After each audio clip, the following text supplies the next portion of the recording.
بسم اللہ الرحمن الرحیم۔ ایجوکیشن فار پریکٹیکل لائف سے محمد اسحاق پرنسپل حاضر ہوں۔ ہمارا آج کا ٹاپک ہے پڑھنے پڑھانے اور سیکھنے سکھانے، ان دو عوامل کا موازنہ۔ آپ لوگ اس کو اپنے طور پر جس طرح سے جانتے ہو سکتا ہے میں اس سے تھوڑا سا ہٹ کر اس کو پیش کروں گا۔ ضروری نہیں ہے کہ میری بات صحیح ہو، آپ اس کو ضرور تولیں اور دیکھیں کہ میں کس حد تک صحیح بات کر رہا ہوں۔ پڑھنے پڑھانے کے عمل کے حوالے سے کچھ پوائنٹس کہ وہ اس کا انپٹ آپ اس کو کہہ سکتے ہیں کہ اس میں ایک مخصوص کورس آپ کور کرتے ہیں۔ جو بھی آپ کا پروگرام ہوتا ہے یا جو آپ کی کلاس ہوتی ہے یا جس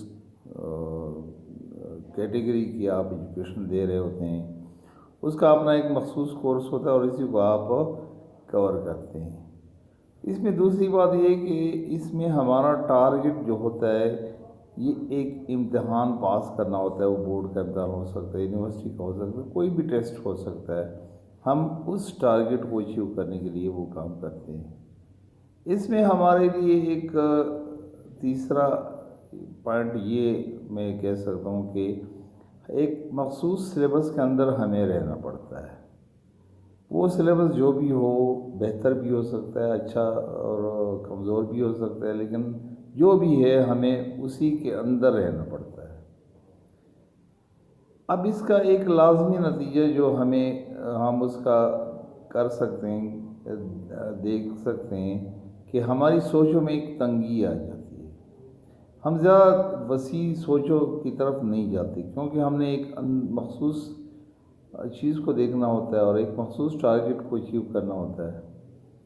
اسی کے علاوہ ایک اور چیز جو بڑی خطرناک چیز ہے وہ ہمارے اندر آ جاتی ہے۔ ہم تقلید والے یعنی دوسروں کے پیچھے چلنے والے بن جاتے ہیں۔ ظاہر ہے کتابیں بے شک بہت اچھی ہوتی ہیں، اس میں کوئی بات نہیں ہے، لیکن ہمیں اس کو ہی فالو کرنا پڑتا ہے جو کورس میں جو سلیبس میں ہوتا ہے۔ اب اس کا جو لازمی ان لانگ ٹرم کا جو نتیجہ نکلتا ہے، جو میں جس کو سمجھا ہوں، آپ ہو سکتا ہے اس کے ساتھ متفق نہ ہوں، کہ یہ ہمیں محتاج بناتا ہے۔ ہم مختلف چیزوں کے محتاج بن جاتے ہیں۔ ہمیں چیزوں کو تیار حاصل کرنے کی عادت پڑ جاتی ہے، اور ظاہر ہے جب آپ کو ایک چیز تیار چاہیے تو وہ آپ کو دینے والے کی مرضی کے مطابق ملے گی، تو دینے والا پھر آپ کو اپنی غلامی میں لے آئے گا، اور بالآخر ہر بندہ اپنے ضروریات، اپنے تقاضوں، اپنے مجبوریوں کو مکمل کرنے کے حوالے سے نفس نفسی کا شکار ہو جائے گا اور معاشرے میں کھینچتانی آئے گی۔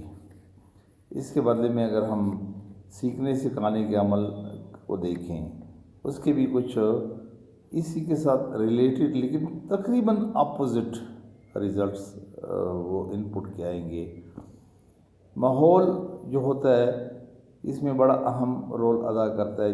جس ماحول میں آپ جو بھی چیز سیکھتے ہیں اس کے اثرات ہوتے ہیں، اور سیکھنے سکھانے والے دونوں کے ذہنوں کا ایک ادراک، وہ جس چیز کو جو سمجھے اس کے مطابق جو بھی پرسیو کیا اس کے مطابق ہی کورس کا تعین ہوتا ہے۔ یعنی ہم کہہ سکتے ہیں کہ کورس کا تعین پہلے سے نہیں ہوتا، کورس کا تعین ماحول اور سیکھنے سکھانے والوں دونوں کے ذہنوں کے ادراک اور سمجھ کی بنیاد پر آتا ہے۔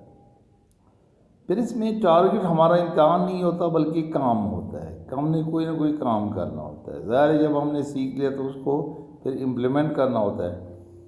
تیسری چیز سلیبس کے حوالے سے یہ ہے کہ اس میں سلیبس کا جو ایک وہ ہے وہ بڑا وسیع ہو جاتا ہے۔ ہم مختلف آپشنس پہ غور کرتے ہیں، فکر کرتے ہیں، اس کے بارے میں دیکھتے ہیں کہ کون سا راستہ ہمارے لیے سوٹ کرے گا، تو اس کا پر نتیجہ یہ ہوگا کہ ہماری سوچوں میں وسعت آئے گی، ہمارے اندر مختلف تخلیقی صلاحیتیں ابھر کر سامنے آئیں گی، اور بالآخر پھر اس کا نتیجہ یہ ہوگا کہ ہم محتاجی سے نجات پائیں گے، غلامی ختم ہو جاتی ہے، لوگ ایک دوسرے کو غلام بنانے کی کوشش ہی ترک کر دیتے ہیں، بلکہ ایک دوسرے کا سپورٹ کرنا شروع کرتے ہیں، کیونکہ اس میں ایک دوسرے کا سپورٹ کرنے ہی سے سب کے بھلے ہوتے ہیں۔ تو اس طریقے سے اگر ہم دیکھیں، پڑھنے پڑھانے اور سیکھنے سکھانے کے یہ دونوں عوامل ایک دوسرے کے تقریباً الٹ جاتے ہیں۔ آج کے لیے اتنا کافی ہے، بہت بہت شکریہ۔